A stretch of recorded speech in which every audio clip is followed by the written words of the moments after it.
सगळ्यात पहिल्यांदा मी म्हणलो होतो विलिनीकरण आता काही फायदा नाही, आम्हाला करायचं पण नाही, कारण का दादाची भावनिक इच्छा होती की पवार साहेबांचं वय बघता पवार साहेबांबरोबर एकत्रित येणं ही त्यांची भावनिक इच्छा होती. 18व्या वर्षी अजितदादांचे वडील हे वारले.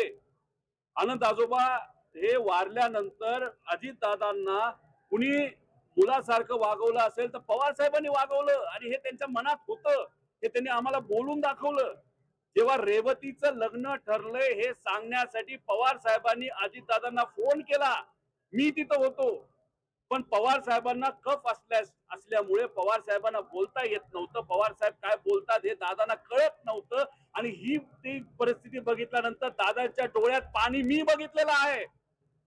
मग ही भावनिक भूमिका दादांची असताना याच्यामध्ये आम्ही राजकारण का करू? अरे नको आम्हाला हे विलिनीकरण, पण अजितदादा न्याय तर द्या. त्याच्यासाठी एफआयआर तर करा. साधी एफआयआर होत नसेल तर अजितदादा न्याय कसा मिळणार असं आमचं मत आणि लोकांचं मत आहे.